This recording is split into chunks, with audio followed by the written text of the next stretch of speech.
ladies and gentlemen. I know it's been a while since I've last grabbed another LP on this channel. I really gotta fix that, but I'm your host, Danny, and I've got Ryan with me. Hey guys, how's it going? And we're gonna show off Gris. So, Gris is an indie game. I believe it came out December of last year, so this isn't even like a year old. It's available on the Switch, and I think maybe PC, maybe, but suffice it to say, I am playing this on the Nintendo Switch, and this is very much an artsy-fartsy game, so, hope you guys enjoy watercolors, because, oh my god, the artwork in this game is gorgeous. Oh yeah, because I remembered some time ago, it's I think you initially showed me the trailer for this game. And yeah, I'm not gonna lie, it's just from the trailer alone, it's oh, I can see where you're coming from with just how gorgeous this games look. Not just in regards to the fact it's made out of watercolors and such, but just from the little bit of animation that we're seeing right now, it's wow. And it's this is one of those cases where it's wait a minute, this is an indie game? Yeah, you can't be serious. Yep, this is an indie game. So, oh, I am having such a brain fart right now, but I will be sure to put proper names on the screen for you guys. But this was a very small developing team. I think this was two main guys, maybe a couple of people to be able to do the programming and shit. So this is a very small team that made this game. They worked together with a watercolor artist. Again, I regrettably don't know his name, but I believe he's a Spanish artist, and he's known in Spain for his watercolor work. And I think a while ago I even saw a behind the scenes video or something that this company did. And I mean, pretty much these two guys, that led this whole, that led this company, as well as the watercolor artist, all three of them, they were actually moved to, try and crank out a game. They were moved by the game Journey, by that game company. And I really gotta get that game onto this channel, because Journey is fucking great. But, no. Yeah, Devolver. Thank you. Okay, that's the name of the company. Devolver published it, and then Nomada Studio. So Nomada Studio is the one that actually made this. So again, very small company. This is their first game, and honestly, I think they hit it out the park, and I hope to see some more in the future. But yeah, no, seriously, I mean, it's considering what's been shown in this game so far, it's oh yeah, it's if there's been no word about them moving forward after this game, I would have been very shocked. Okay, so yeah, so Ryan, right now, this is the game. Oh, that's right. So, yeah, okay. So after that whole intro cutscene, so yeah, right now, this is the game. I am literally hitting the direction button, and she is just walking. So so yeah, I mean, this is the art style for this game. Right. It's no, I think I remember it's on top of the trailer, you showed me a little, a gameplay video, showing off the beginning of this.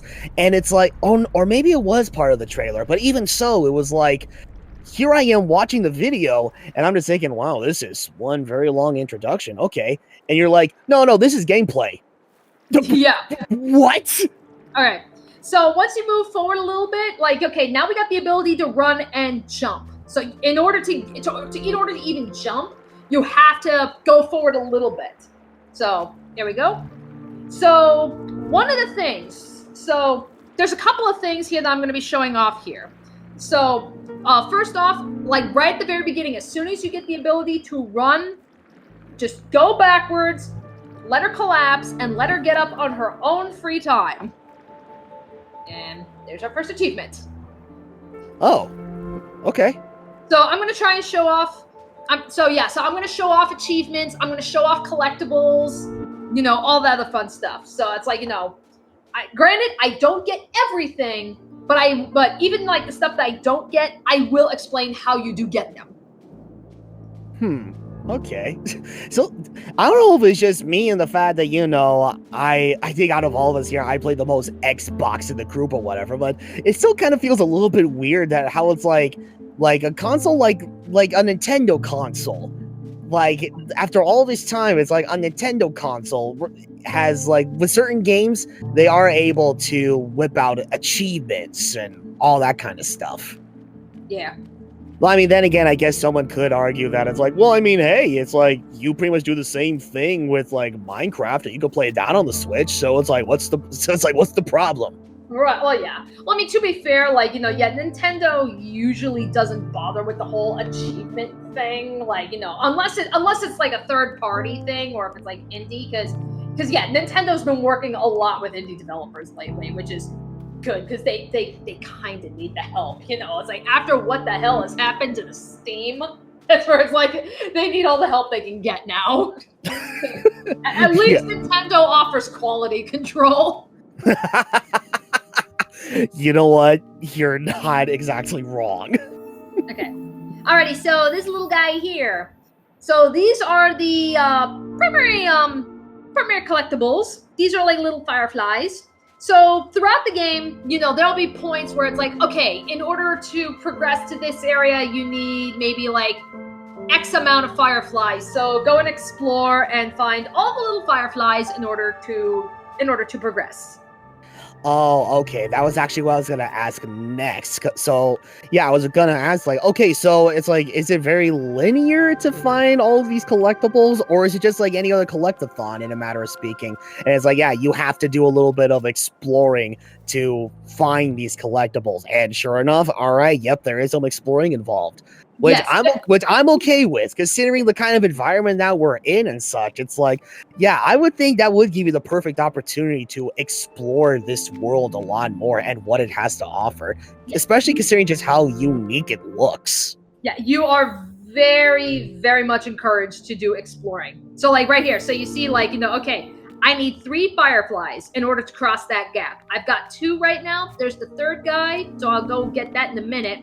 But, don't fall like I did because I'm an idiot. But no. Thank goodness they don't have had falling damage in a game like this. Yeah, so that's the thing. So yeah, this is a platformer where there's no falling damage or anything. So I know this is going to be a deal breaker for some people because they're going to be like, well, then where's the challenge? And it's like, this is one of those games where it's not really about challenge or anything. It's about exploration and like artistic theming. Which I know that's a deal breaker for some people. So take it what you will. I will go on the map for Gris here and say that it is not being a pretentious, indie art piece or anything. It's like, no, the people behind this one, they actually, they did good. But yeah. So back there earlier, you saw like there was like a little circle with some lines and shit that I just picked up. So those are optional collectibles. Those are called mementos. Mementos. Now I am going to show off collecting all of the mementos because when you collect all the mementos, you unlock like a secret cutscene at the end of the game. So yeah, I want to show that off. So I will be going for all those mementos, and that was the very first one. Okay, so a secret cutscene. So wait, is this like kind of like a 100% ending? Is there even such a thing as 100% in this game? Yeah, pretty much. Oh, okay, all right. So that's where it's like, So yeah, I'm going to collect all the mementos so I can show off the secret cutscene at the end of the game. So don't worry. Okay, all right. All right. So I got my 3 little fireflies. I crossed the gap. Now, do these fireflies like follow you throughout the entirety of the game, or is it like do the fireflies, like whatever fireflies you collect in one area, do they only follow you until you get to the next area? They follow you until you practically get to like I guess like what you can call the hub area. So yeah, so I mean they will follow you and until you get to like the main hub area, and then that's when they'll disperse. Oh, okay. Okay. But voila, we now have color. There. Right, so Yep, so we have unlocked the first color, the color red. Oh, great starting color. It's like, and I'm totally not saying that because my favorite color is red. Yeah. Well, I mean, it's like, just look at the background here. I mean, it's like, again, this is the freaking watercolor. You know, the watercolor here, it is very much all about textures and such. So it's like, you know, God, I love the background artwork, all that fun stuff.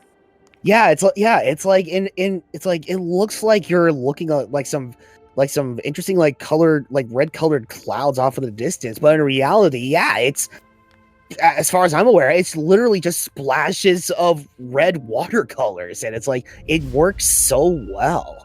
Yep. All right, so there go our 3 fireflies.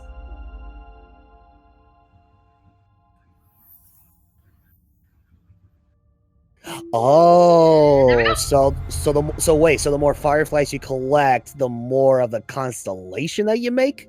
Yep. And I assume that once the constellation is completed, that'll lead you to the final level, per se?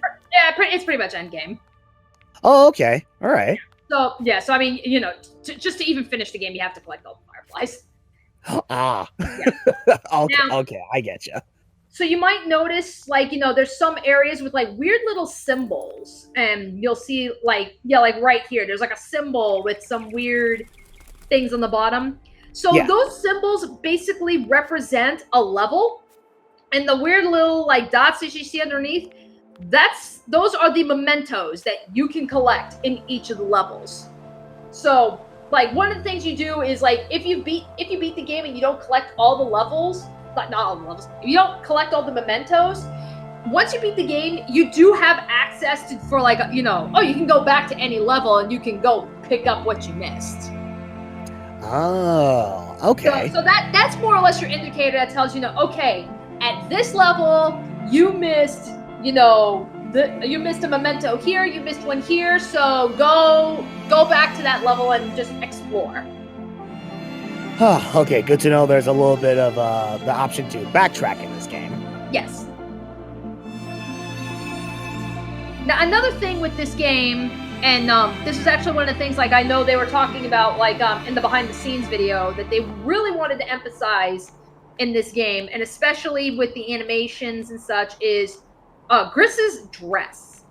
So, Gris will be getting power-ups throughout this game, and I think we're gonna actually be seeing like the first power-up really in I think the next video.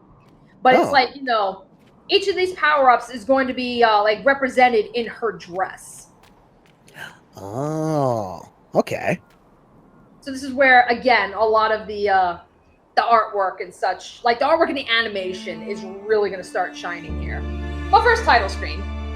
And there it is.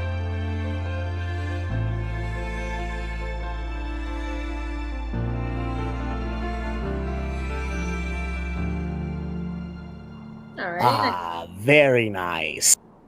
Yep. I think that's a good place to stop for right now. So join us next time, and we will continue on into the Red World. All right. See you then.